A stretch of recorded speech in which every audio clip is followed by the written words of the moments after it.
बीच सड़क राहुल गांधी के काफिले को क्यों रोका गया? राहुल गांधी की गाड़ी के आगे आखिर बीजेपी के मंत्री बैठ क्यों गए? कार्यकर्ता लेट लेट कर राहुल गांधी की गाड़ी के आगे प्रदर्शन क्यों करने लगे, हंगामा क्यों करने लगे? क्या वाकई में राहुल गांधी की कोई तरह से उनकी सुरक्षा के साथ खिलवाड़ किया जा रहा है? दोस्तों, राहुल गांधी आज अपने संसदीय क्षेत्र रायबरेली में हैं, लेकिन रायबरेली में जब अपने कार्यकर्ताओं को संबोधित करते हुए वो आगे बढ़ रहे थे, अचानक से एक गजब का सीन हो गया। बीजेपी के उत्तर प्रदेश के मंत्री राहुल गांधी की गाड़ी के आगे बैठ गए। अब मंत्री जी बैठेंगे तो उनके साथ उनके कार्यकर्ता भी बैठ गए। न केवल ये लोग राहुल गांधी के काफिले को रोक रहे थे दोस्तों, बल्कि जिन पोस्टर्स के साथ प्रदर्शन कर रहे थे वो बहुत ही शर्मनाक पोस्टर थे। दोस्तों, राहुल गांधी के पूरे काफिले का जबरदस्त तरीके से विरोध किया गया रायबरेली में। योगी सरकार के मंत्री हैं दिनेश प्रताप सिंह। मंत्री अपने समर्थकों के साथ पहुंचकर राहुल गांधी के खिलाफ मोर्चाबंदी करने लगे और जो पोस्टर्स दिखाए गए वो तो बहुत ही शर्मनाक हैं। राहुल गांधी की बहन प्रियंका गांधी के साथ उनके बहुत ही घटिया पोस्टर यहाँ पर दिखाए गए, क्योंकि बीजेपी के लोग ये आरोप लगा रहे हैं कि राहुल गांधी ने मोदी जी की माताजी का अपमान कर दिया। हालत ये हो गई दोस्तों कि विरोध प्रदर्शन इतना जबरदस्त था कि राहुल गांधी की काफिले को 1 किलोमीटर पहले ही रोक दिया गया और पुलिस वहां पर पहुंची और मंत्री जी को उठाने पहुंची तो कार्यकर्ताओं की वहां पर एक तरह से धक्का मुक्की वाली वीडियो भी सामने आई है। आप देखिए, यहाँ पर पुलिस की जबरदस्त मौजूदगी है और कार्यकर्ता धक्का मुक्की कर रहे पुलिस के साथ। और ये सब कुछ जब हो रहा था तो राहुल गांधी का काफिला करीब 5 मिनट तक रुका रहा। लेकिन बड़ी बात यह है दोस्तों कि ये पूरा का पूरा जो प्रदर्शन है, आप सोचिए सत्ता में बैठे हुए मंत्री कर रहे हैं। आप सोचिए कितना फालतू टाइम है मंत्री जी के पास कि अपने समर्थकों को लेकर सड़क पर बैठे हुए हैं। किसके खिलाफ? राहुल गांधी के खिलाफ। अच्छा, राहुल गांधी ने ना गाली बकी, ना राहुल गांधी उस वक्त मंच पर मौजूद थे। ये बताता है कि बीजेपी के जो मंत्री हैं इस वक्त कितना टाइम है उनके पास। दोस्तों, ये सब कुछ जब हुआ तो राहुल गांधी को बड़ी मुश्किल से वहां से निकाला गया। मीडिया से उन्होंने बात की, वो मैं आपको दिखा नहीं सकती, न्यूज चैनल से उन्होंने बात की। तो उनसे पूछा गया कि भाई आपका विरोध हो रहा है, आप इस पर क्या कहना चाहेंगे? तो उन्होंने कहा कि ये जो वोट चोर नारा है ये घर घर तक पहुंच गया है और वोट चोर गद्दी छोड़ के नारे को सुनकर इतने तमतमाए हुए हैं कि ये सब इसीलिए कर रहे हैं। तो उनसे पूछा गया, रिपोर्टर ने पूछा कि क्या आप देश भर में आप ये प्रदर्शन करेंगे, आपका ये आंदोलन चलेगा वोट चोरी का? तो राहुल गांधी मुस्कुराते हुए निकलते हुए कहते हैं अभी आप देखते जाओ। तो राहुल गांधी के लिए माना जा रहा है कि बहुत जल्द वो अपना हाइड्रोजन बम फोड़ने वाले हैं और इस बार उनके रडार में बनारस की लोकसभा सीट है और वो बताने वाले हैं कि बनारस में कथित तौर पर कितना गड़बड़ किया गया और ये जो जीत है मोदी की, दरअसल ये चोरी की जीत है। लेकिन उससे पहले राहुल गांधी के खुद उनके संसदीय क्षेत्र में कुछ इस तरह से विरोध कौन कर रहे हैं? बीजेपी के मंत्री कर रहे हैं। अच्छा, यहाँ पर एक और इंपॉर्टेंट चीज है दोस्तों, जब मंत्री जी सड़क पर उतर जाते हैं, मंत्री जी जमीन पर बैठ जाएंगे, जमीन पर लेट जाएंगे उनके कार्यकर्ता, तो पुलिस की क्या बिसात है? यूपी में किसकी सरकार? बीजेपी की। मंत्री सड़क में है तो पुलिस उनको उठा पाएगी, पुलिस उनसे कुछ कह पाएगी? पुलिस हाथ नहीं लगा सकती। अब आप सोचिए दोस्तों, 5 मिनट तक राहुल गांधी के काफिले को यहाँ पर रोका गया। ये अपने आप में कि राहुल गांधी की सुरक्षा के साथ खिलवाड़ नहीं है? मोदी जी का पंजाब में कुछ देर के लिए काफिला रुका था तो मोदी जी वहां से तमतमाते हुए निकले थे, ये कहते हुए कि अपने सीएम को बोल देना कि मैं जिंदा वापस जा रहा हूं।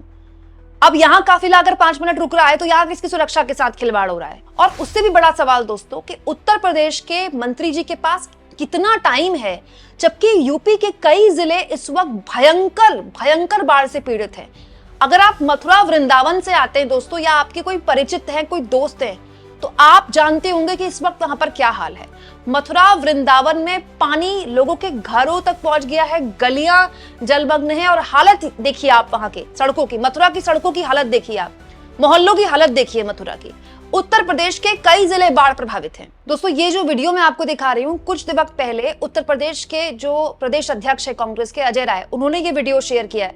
जरा आप देखिए दोस्तों, यूपी का क्या हाल है। मथुरा महानगर की तस्वीरें दिखा रही हूँ मैं आपको। कितना बुरी तरह लोगों का बाढ़ का पानी लोगों के मोहल्लों तक जा चुका है। कुछ और खबरें मैं आपके सामने रखती हूँ दोस्तों इस वक्त यूपी के जिलों की। यूपी के सैकड़ों गांव ऐसे हैं जो टापू बन चुके हैं। आगरा, मथुरा, अलीगढ़, शाहजहांपुर, पीलीभीत, कानपुर देहात, इटावा, औरैया, फर्रुखाबाद, कन्नौज समेत कई जिलों में इस वक्त बाढ़ का पानी लोगों के लिए इतनी मुश्किल बना हुआ है। ये 8 सितंबर की खबर है, ये भी नहीं कि मैं 1 हफ्ते पहले की खबर दिखा रही हूँ, 1-2 दिन पहले की खबर मैं आपको दिखा रही हूँ। लेकिन सोचिए दोस्तों, वहां के मंत्री की प्राथमिकता क्या है? राहुल गांधी आए हैं, उनका रास्ता रोका जाए, सड़क पर बैठा जाए और प्रदर्शन किया जाए।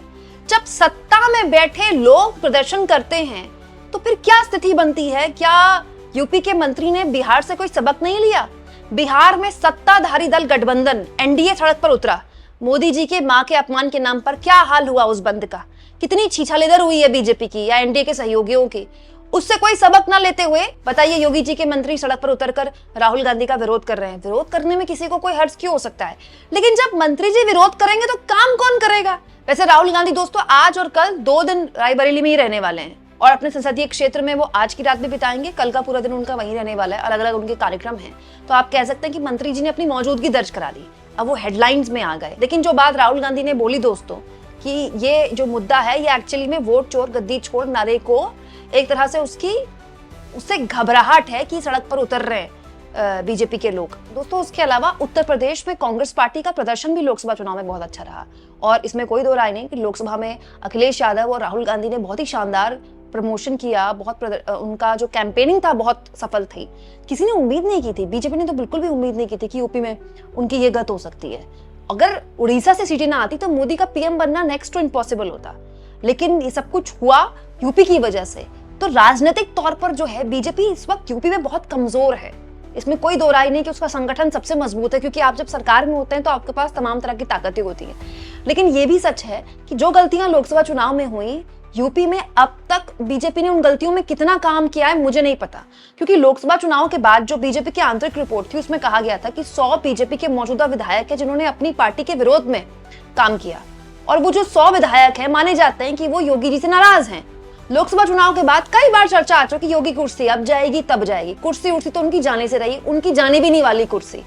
लेकिन योगी को लेकर जो विधायकों के अंदर जो गतिरोध है, जो एक गुस्सा है, ऊपर से योगी का दिल्ली दरबार में जिस तरह के रिश्ते हैं, उस बीच यूपी के लिए बहुत सी बातें कही जाती है। संसद का सत्र चल रहा था दोस्तों, मैं एक पत्रकार से बात कर रही थी जो कि संसद कवर करते हैं। वो मुस्कुराते हुए बता रहे थे कि बीजेपी के यूपी के लोगों से बात करें, बीजेपी के जो यूपी के नेता हैं उनसे कहा जाए कि क्या 2027 में अखिलेश यादव आ सकते हैं, तो बीजेपी के लोग ऑफ द रिकॉर्ड बोलते हैं हाँ आ सकते हैं। सो आप सोचिए उत्तर प्रदेश में बीजेपी की स्थिति लगातार अलग अलग वजहों से कमजोर हुई है। लेकिन ये वजह तो बिल्कुल भी नहीं हो सकती, ये तरीका तो बिल्कुल भी नहीं हो सकता जिसके जरिए बीजेपी अपनी सियासी जमीन मजबूत करना चाहती है। नेताजी ने, मंत्री जी ने सड़क पर बैठकर अपने नंबर तो बढ़ा लिए, एक दिन की हेडलाइन भी बन गई। लेकिन बड़ा सवाल ये दोस्तों कि जब लोग सत्ता में बैठे हुए मंत्री लेवल के लोग सड़क पर बैठेंगे तो जनता क्या करेगी? आप इस मुद्दे पर क्या सोचते हैं दोस्तों? कमेंट बॉक्स में जरूर लिखें और जितना हो सके चैनल को शेयर भी करें, सब्सक्राइब भी करें।